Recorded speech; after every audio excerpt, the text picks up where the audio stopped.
Hi, thanks for joining us for the Family Plot, Gardening in the Mid-South. I'm Chris Cooper. Some plants do better than others in a raised bed. Today we're talking about the vegetables that work and those that don't. Also, even if you don't have a lot of space, you can garden in 5-gallon buckets. That's just ahead on the Family Plot, Gardening in the Mid-South. Production funding for the Family Plot, Gardening in the Mid-South is provided by the WKNO Production Fund, the WKNO Endowment Fund, and by viewers like you. Thank you.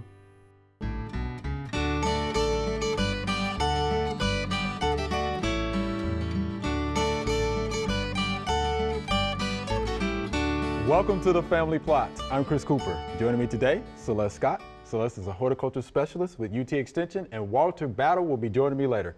Celeste, always good to have you here. Thank you. I'm so excited to be on Family Plot today. Yeah, we're excited to have you. We know you like to talk about plants, right? Yes. So we're going to talk about best vegetable plants for a raised bed. Awesome. Yeah, so what do you think about that?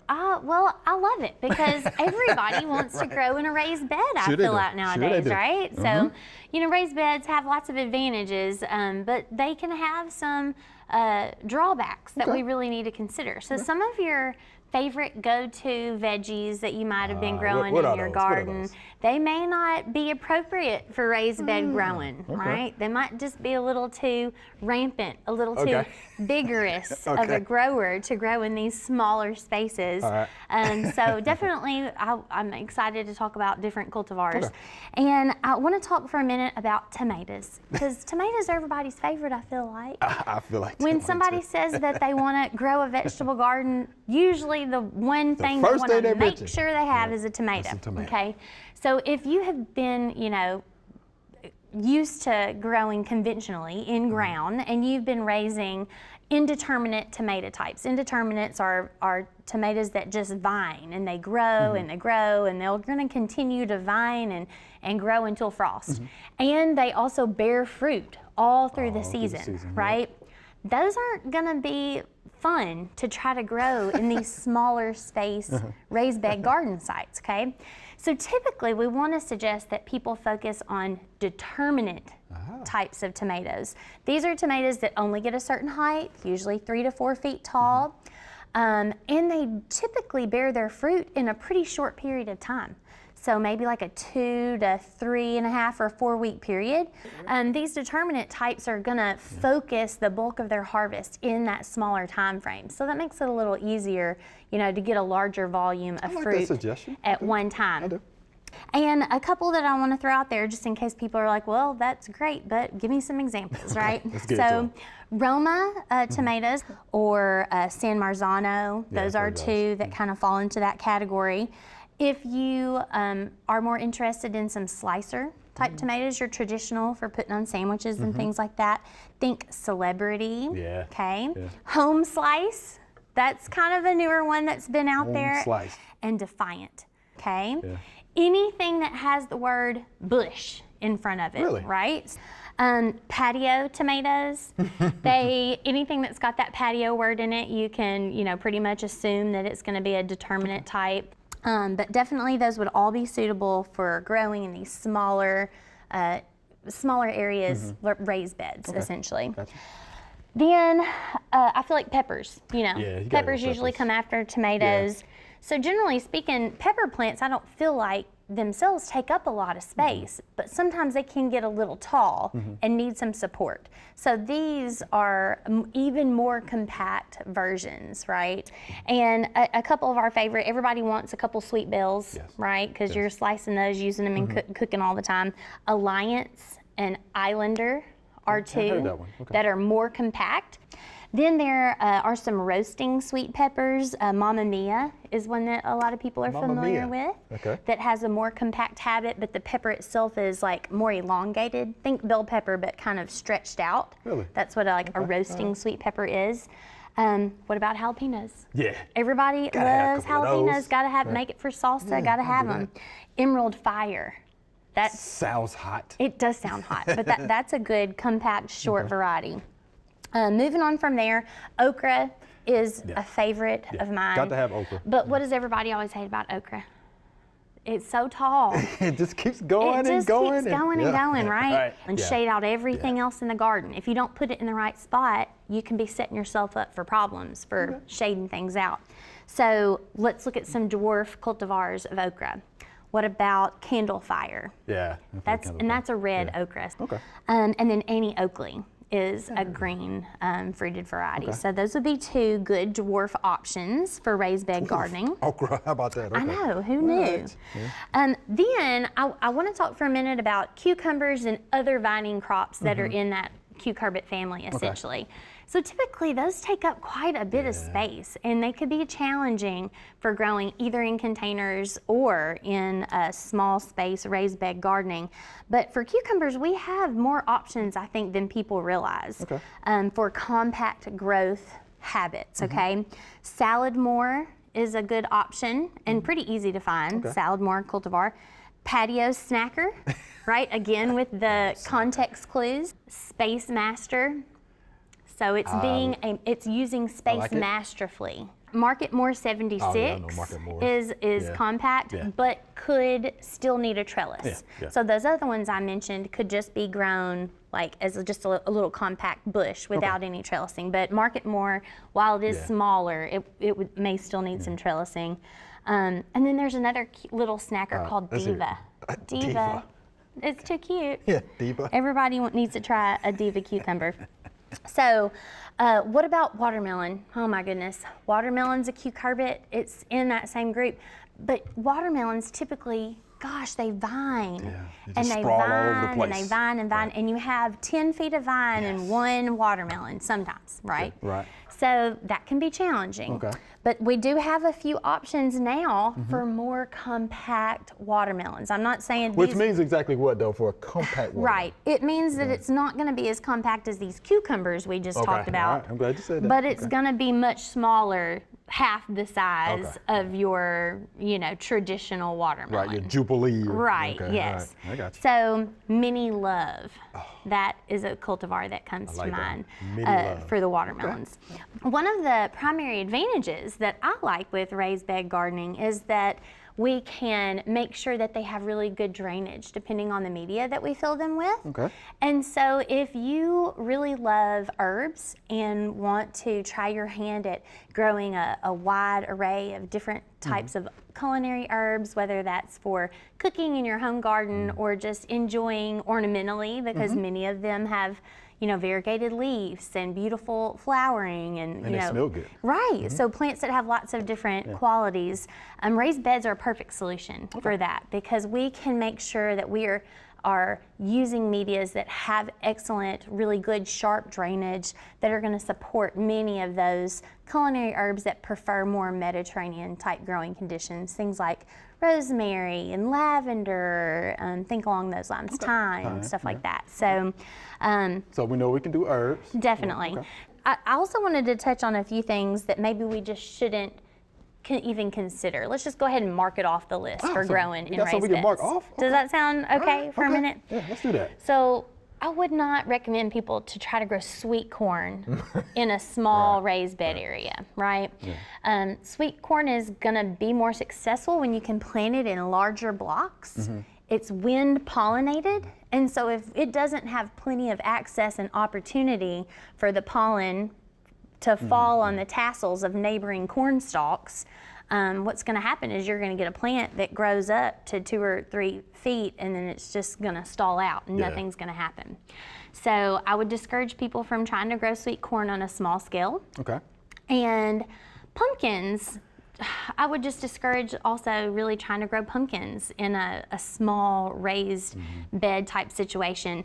There are some small pumpkins, some small gourds, ornamental gourds that you could consider growing like over a trellis in a small space garden area. I can see that. But that wouldn't be one where I would want it to be taking up the ground space, because then you're just cheating yourself, right? I mean, would you rather have 1 pumpkin plant or 6 tomatoes, right? So you just kind of have to work with what you have there. Would you be okay with them just sprawling out into the yard space? I wouldn't, because I like I like mowing, right? Right. And so, if you want, it's going to be hard to manage. If you're weed eating around your raised beds, whoever's in charge of mowing your lawn's going to have to, be trying to go around those. So, if you don't mind it, definitely it's an option. Okay. You could just let them grow out into that extra space if you have extra space available. If you have extra space, And we have even more recommendations for cultivars that are going to do really well in containers and small space gardens that can be found on uthort.com. And the publication is called Cultivars for Small Space Food Production. And we will have that link on our website. Thanks. For sure. Thanks for having me. Small compact. Yeah. I like it. I like some of those names too, Celeste. They're cute. Thank you much.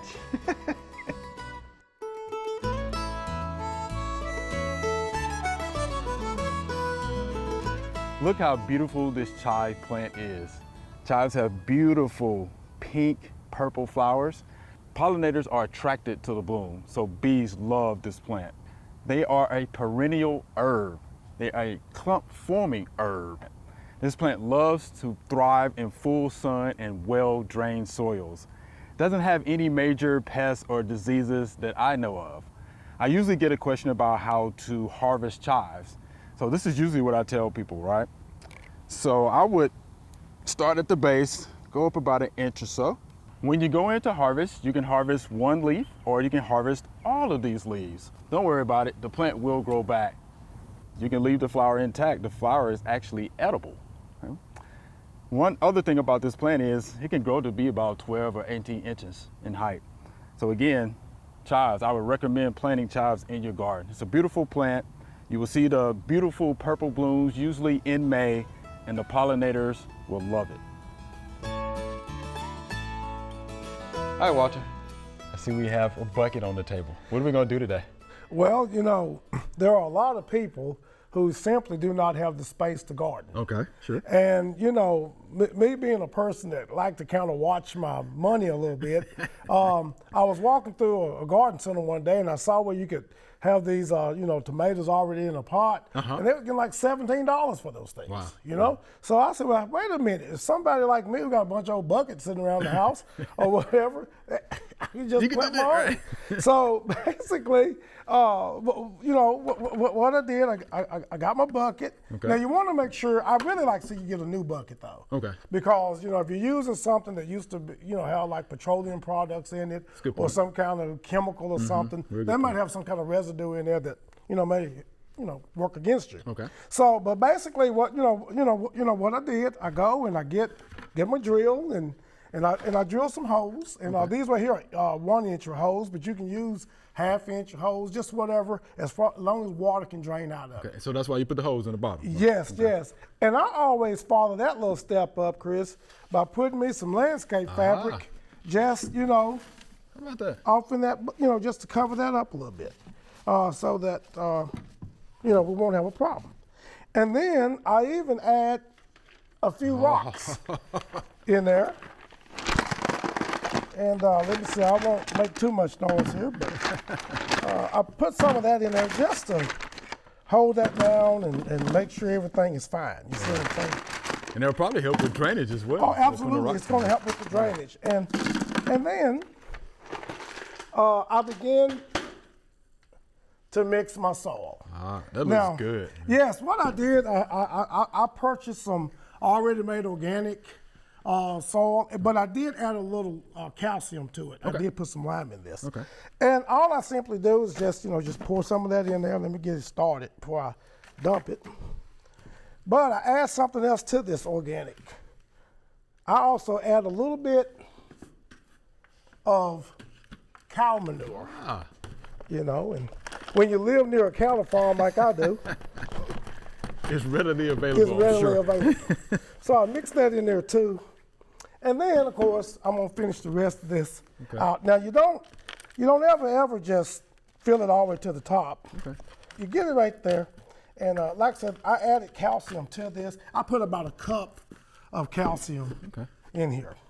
And then, of course, I'm going to, let me get just a tad more to get my right. So while you're doing that, 5 gallon, that's a pretty good size? Yeah, 5 gallons container? is pretty good size because tomato plants, and look here, I want to talk a little bit about that. Sure.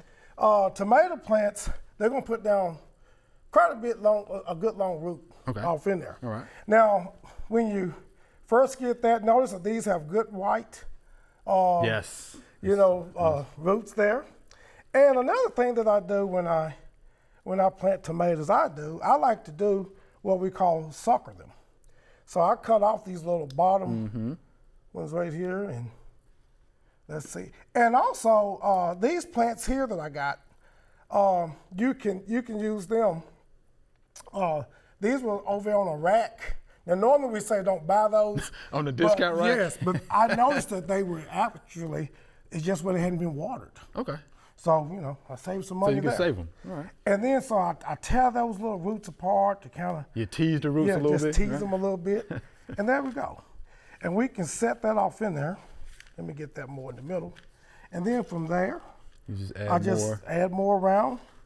And let me tell you, you're gonna have some good tomatoes here. This variety here is Early Girl. It's a real nice variety to use. And yes, there you go. This here will do wonders. And I even get all up around there a little more. Okay. Now this would apply for more than just tomatoes, right? I mean, there's other vegetables you can put in there as well? Yes, as a matter of fact, you can put like one tomato plant in a bucket, but you can put 2 pepper plants. Okay. And you can also put maybe like one cucumber plant, squash plant. You can put one of those in there. Okay. I'm talking about in its own bucket. Sure. And hey, they'll grow fine. Now one of the things about growing them in the bucket also, you can start them out early. You can get out there earlier. Another thing is you don't have to worry about weed control because you're pretty much controlling that. That's now, right. I'm gonna tell you, if a pigweed or something comes in there, you put it in there. Right. It didn't come in there naturally. And another thing that you can move it around if you need to. You can have a little flexibility with that. And it's just all kind of benefits to growing in a bucket. And trust me, it does not cost you $17. Right. Which is always a good thing. Right. That's a good thing. But once again, I do want to emphasize. Do not use an old petroleum bucket or something like that. That, if you see something like,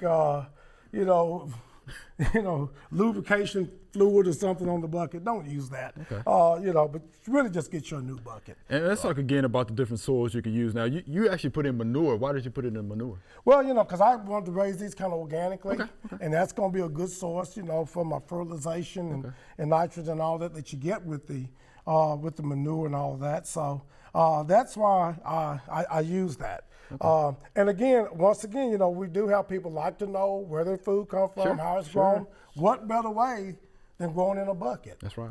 And as a matter of fact, I highly recommend people who live in apartment complexes that have just those little ledges. Hey, this is an ideal way to garden.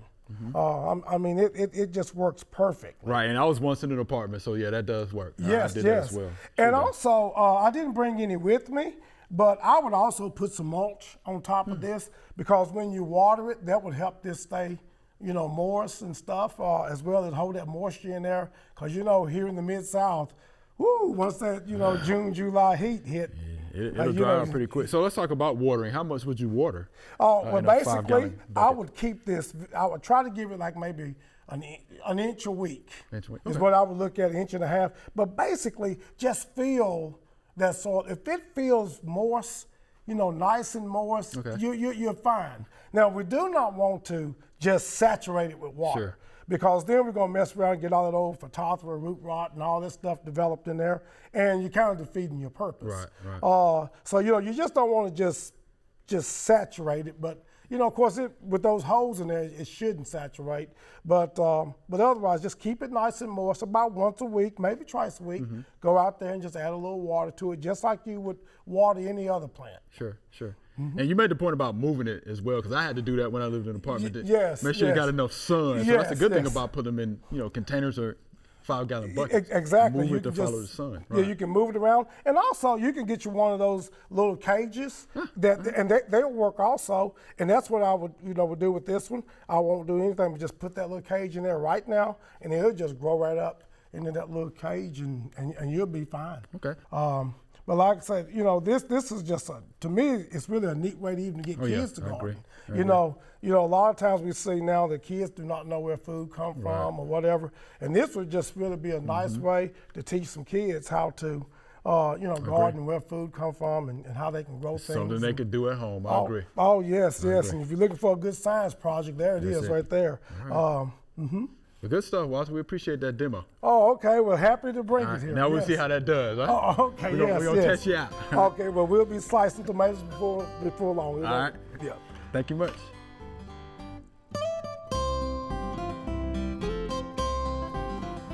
A few weeks back, we transplanted this parsley plant.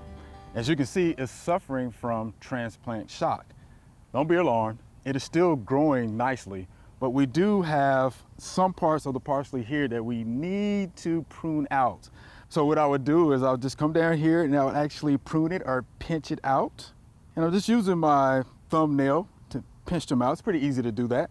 Just trying to get as much of it as I possibly can, cleaning it up a little bit. Yeah, anytime you have dead plant material, it's always a good idea to go ahead and pinch it out if you can. The plant is doing fine. It'll be good. Make sure you keep it watered, right? Once you do that, you gather the plant residue and you can put this in your compost pile. All right, Celeste, here's our Q&A segment. These are great questions. They are really great good. Questions. I'm excited. You excited? Yes. All right, she's excited, y'all. Here we go. Here's our first viewer email. Why is my tomato plant dropping green tomatoes? And this is Brian from Ville Platte, Louisiana. All right, so yeah, you're already growing tomatoes down there. Early tomatoes. Early tomatoes in Ville Platte, Louisiana. So yeah, why do you think they're dropping the green tomatoes? Okay, so there are a number of reasons why a tomato plant would abort fruit. That's kind of the term that we would use there. Yeah. The first one that came to my mind is poor pollination. So sometimes if those flowers do not get pollinated properly, they will try to initiate fruit development and grow a teeny tiny tomato, and then they realize, oh wait, all the things didn't happen that were supposed to happen. Oh wait, okay. And they'll just throw them off. Okay. So that could be one, poor pollination. Another could just be like environmental stress, fluctuations in any kind of environmental stress. You could throw, is it heat? Is it heat, right? Is it drought? Is it too much water? I mean, you could go the drastic one direction or the other. Lots of different possibilities there. But just that fluctuation in environmental conditions, like drastic fluctuations, that makes sense to me. Can trigger the plant to want to drop fruit, just as well as general stress to that plant. I would agree with that. I would stay away from a lot of nitrogen fertilizer. Ooh, yes. Right, I'll stay away from that. And low light conditions could do that as well. Right, so make sure that you're in full sun. You're in full sun. You want to put your warm season garden where you get full sun, for sure. Yeah, Brian would think that'll help you out. Yeah. Yeah, so yeah, those are the things that always come in mind when any type of plant is dropping fruit. I mean, those are the things I think about. So don't go out there and try to think you're going to solve the problem by just like adding something, because it could be, a lot of different things. All right, Brian, so we hope that helps you out. Yeah, those early tomatoes, they're already growing down that way. All right, here's our next viewer email. This is interesting. What is this caterpillar? I found it on my porch in February, and this is Twinkle and Mark from the hill country of Texas. Oh. Beautiful picture. Yes. It's Twinkle. It was so good. Beautiful picture. So I love that little caterpillar. Yeah, it's so cute. That is, that's the caterpillar of the eastern black swallowtail. Yeah. So pretty iconic, we see them midsummer, gracing our gardens. Most often, devouring any plant that's in our garden that's in the carrot family. That's their host plant. So think, anything that falls in that family. Think parsley, dills, parsleys, fennel, and then Golden Alexander. That's an ornamental plant that a lot of people forget is also in that same family. So that's a perennial, perennial ornamental.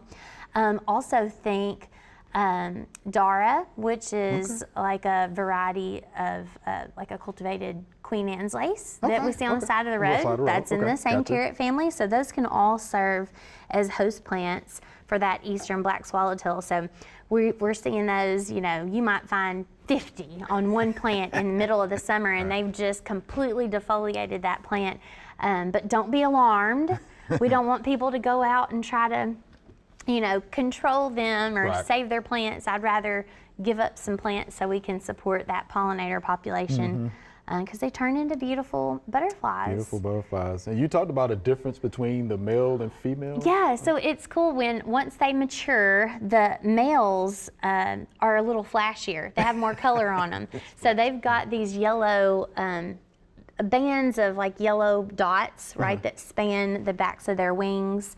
And then the females have more blue concentrated on that tail portion, the swallowtail. That's why I call them swallowtail. They've got that extra little swoop there on the back, and so they have a lot of blue right there. So that can be a fun way to try to identify males. And people think that they're two completely different butterfly species from one another, but they're not. It's the same. They're both eastern black swallowtails. They just look a bit different, male and female. So that's fun. Yeah, I learned a good lesson there. How about that? Yeah. Miss Twinkle and Mr. Mart. Yeah. And the males are flashier. Enjoy those caterpillars. Yeah, enjoy the caterpillars. That's a sign you're going to have some really cool butterflies happening. Yeah. And I hope you've got some pollinator plants to support them with nectar when they get mature. Yeah, so. Very important pollinators they are, for sure. All right, but yeah, beautiful butterflies at the end. And again, she said the males are flashier. Like that. Celeste, fun as always. Yes. Fun as always. Thank you so much for being here. Yeah. All right. Remember, we love to hear from you. Send us an email or letter. The email address is questions@familyplotgarden.com. And the mailing address is Family Plot, 7151 Cherry Farms Road, Cordova, Tennessee, 38016. Or you can go online to familyplotgarden.com. That's all we have time for today. Thanks for watching. If you want to learn more about raised bed gardening, head on over to familyplotgarden.com. Or you can watch past segments on our YouTube channel, Family Plot Garden. Be sure to join us next week for the Family Plot Gardening in the Mid-South. Be safe.